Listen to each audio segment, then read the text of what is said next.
નમસ્કાર, આપ જોઈ રહ્યા છો વલી સમાચાર અને ઇવનિંગ બુલેટિન સાથે હું છું માસૂમ। સમાચારોની શરૂઆત કરીએ હેડલાઇન્સથી।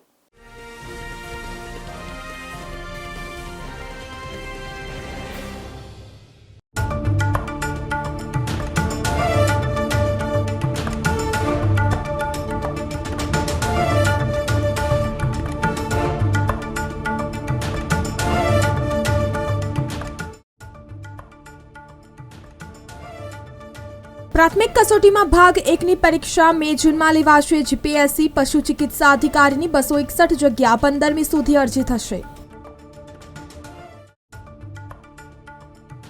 બુલેટ ટ્રેનના સ્ટેશનની કામગીરી સાબરમતી ખાતે બુલેટ ટ્રેનનું સ્ટેશન સીદી સૈયદની જાળીની થીમ પર બનશે।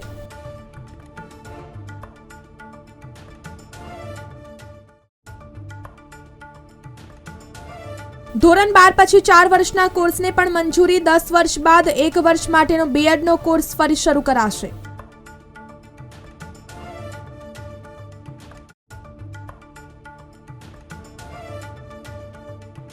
ઉત્તર ભારતમાં થઈ રહેલી હિમવર્ષા અને વરસાદને કારણે પલટો। લઘુત્તમ તાપમાન હાલમાં પણ યથાવત।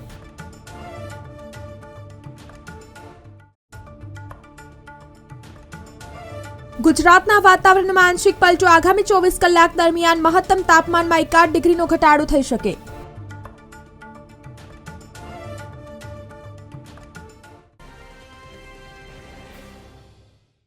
આગામી 24 કલાક દરમિયાન હજુ પણ મહત્તમ તાપમાનમાં 1 ડિગ્રીનો ઘટાડો થઈ શકે છે। ત્યારબાદ તાપમાન યથાવત રહેશે। રાજસ્થાનની સિસ્ટમ અને ઉત્તર ભારતમાં હિમવર્ષાને કારણે ગુજરાતના વાતાવરણમાં આંશિક પલટો આવ્યો છે। મધ્ય ગુજરાતના ભાગોમાં ખાસ કરીને અમદાવાદ અને આસપાસના વિસ્તારોમાં છૂટાછવાયા વાદળો દેખાઈ શકે છે, પરંતુ વાદળો વાતાવરણના ઉપરી સ્તરમાં રહેશે। હવામાન વિભાગની આગાહી મુજબ માર્ચ મહિનાના શરૂઆતના દિવસોમાં મહત્તમ તાપમાનમાં ઘટાડો થતાં જ ગરમીથી આંશિક રાહત મળી છે। બીજા સપ્તાહથી જ અંગ દઝાડતી ગરમીનો અનુભવ ગુજરાતવાસીઓને કરવો પડશે। હજુ પણ આગામી 24 કલાક દરમિયાન મહત્તમ તાપમાનમાં રાજ્યના મોટાભાગના જિલ્લાઓમાં 1 ડિગ્રીનો ઘટાડો થઈ શકે છે। ત્યારબાદ 48 કલાક દરમિયાન ગુજરાતનું મહત્તમ તાપમાન યથાવત રહેશે। લઘુત્તમ તાપમાન આગામી 3 દિવસ દરમિયાન યથાવત રહેવાની શક્યતાઓ છે। છેલ્લા 24 કલાક દરમિયાન રાજ્યના મોટાભાગના જિલ્લાઓનું મહત્તમ તાપમાન 35 ડિગ્રી કરતાં ઓછું નોંધાયું હતું, પરંતુ સૌથી વધુ મહત્તમ તાપમાન સૌરાષ્ટ્રના રાજકોટમાં 35.5 ડિગ્રી નોંધાયું હતું। કચ્છના કંડલામાં, અમરેલીમાં અને સુરેન્દ્રનગરમાં 35 ડિગ્રી કરતાં વધુ મહત્તમ તાપમાન નોંધાયું હતું। આ ઉપરાંત અન્ય 3 મહાનગરોમાં પણ મહત્તમ તાપમાનમાં ઘટાડો નોંધાયો હતો। અમદાવાદમાં ગત રોજ તેમજ 34.7 ડિગ્રી, વડોદરામાં 34.8 ડિગ્રી અને સુરતમાં 33.8 ડિગ્રી મહત્તમ તાપમાન નોંધાયું હતું। ગુજરાત ટેકનોલોજીકલ યુનિવર્સિટી જીટીયુમાં આર્ટિફિશિયલ ઇન્ટેલિજન્સ એઆઈ આધારિત હેલ્થ કેર રિસર્ચ સેન્ટર તૈયાર કરાશે। હાલમાં રજૂ થયેલા જીટીયુ બજેટમાં સેન્ટર તૈયાર કરવા માટે 1 કરોડની ફાળવણી કરાઈ છે। શહેરમાં તાપમાનમાં ઉતાર ચઢાવ વચ્ચે ગરમીનો પારો અડધો ડિગ્રી નીચે સરક્યો હતો। જોકે ગરમી યથાવત રહી હતી। ઉત્તરના પવનો સક્રિય થતા આગામી 4 દિવસ ક્રમશઃ રાતે તાપમાન 4 થી 5 ડિગ્રી સુધી ઘટીને 6 થી 7 માર્ચ સુધીમાં 17 ડિગ્રી સુધી જઈ શકે છે। માર્ચની શરૂઆતમાં જ ગરમીનો પારો 35 ડિગ્રી નોંધાયો છે। પશ્ચિમના ગરમ પવનોથી માર્ચમાં આકરી ગરમી પડવાની સંભાવના છે। માર્ચમાં પશ્ચિમી વિક્ષોભ એટલે કે વેસ્ટર્ન ડિસ્ટર્બન્સ આવતા રહેશે, જેથી શહેરના ન્યૂનતમ અને મહત્તમ તાપમાનમાં વધઘટ જોવા મળશે।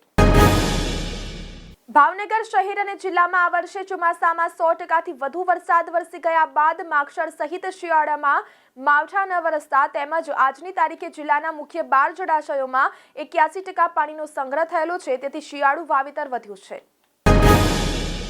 પ્રાકૃતિક કૃષિ રસાયણ મુક્ત અને પરંપરાગત ખેતી છે, ત્યારે ભાવનગરનો પ્રત્યેક ખેડૂત રાસાયણિક ખેતી છોડીને ધીમે ધીમે પ્રાકૃતિક કૃષિ અપનાવી રહ્યા છે। ભાવનગર જિલ્લામાં 50,636 ખેડૂતો 41,257 એકરમાં પ્રાકૃતિક કૃષિ અપનાવીને અન્ય ખેડૂતો માટે પ્રેરણારૂપ બન્યા છે। ગાંધીનગર જિલ્લાના દિવેલા ઉત્પાદક ખેડૂતો માટે મહત્વપૂર્ણ માર્ગદર્શિકા જાહેર કરવામાં આવી છે। આ માર્ગદર્શિકામાં પાન ખાનાર ઈયળ અને કાતરા જેવી જીવાતોના અસરકારક નિયંત્રણ માટેના વિવિધ પગલાંની વિગતવાર માહિતી આપવામાં આવી હતી।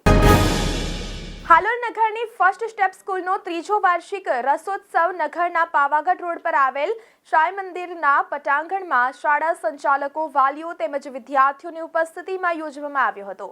હાલોલ નગરની નાના ભૂલકાઓની ફર્સ્ટ સ્ટેપ સ્કૂલ આવેલ છે. સ્કૂલ દ્વારા પ્રતિ વર્ષે શાળાનો વાર્ષિક રસોત્સવ ઉજવવામાં આવે છે, જે અંતર્ગત શાળાનો ત્રીજો વાર્ષિક રસોત્સવની ઉજવણી કરવામાં આવી હતી, જેમાં શાળા સંચાલક તેમજ લીના શાહ દ્વારા શાળાનો વર્ષ દરમિયાનનો શાળાકીય પ્રવૃત્તિઓનો ચિતાર રજૂ કર્યો હતો, જ્યારે નાના ભૂલકાઓ દ્વારા રજૂ કરવામાં આવેલા તેમજ વૃક્ષો બચાવો, પર્યાવરણ બચાવો, પાણી બચાવો તેમજ સ્વચ્છતા ઉપર જુદી જુદી થીમ દ્વારા અનેક પ્રવૃત્તિઓ રજૂ કરવામાં આવી હતી, જેમાં નાના ભૂલકાઓએ હાલોલ નગરને સ્વચ્છ રાખવાની નેમ સાથે નગરના વિવિધ વિસ્તારોમાં ડોર ટુ ડોર કચરો ઉઘરાવતા વાહનોમાં સંગીતમય વાગતા ગીત, જે ગાડીવાલા આયા હે કચરા નિકાલનું ગીત પ્રસ્તુત કરતા આકર્ષણનું કેન્દ્ર બન્યું હતું. ઉપસ્થિત સૌને નગરને સ્વચ્છ રાખવું એ સૌ નાગરિકોની ફરજ છે, એ આપણી એક નૈતિક ફરજ છે તેવો સંદેશો આપવાનો પ્રયાસ શાળા તરફથી કરવામાં આવ્યો હતો, જેને લઈ ઉપસ્થિત શિક્ષકગણ, વાલીઓ તેમજ આમંત્રિત મહેમાનો રજૂ કરેલી પ્રસ્તુતિને નિહાળી આશ્ચર્યચકિત થઈ ગયા હતા.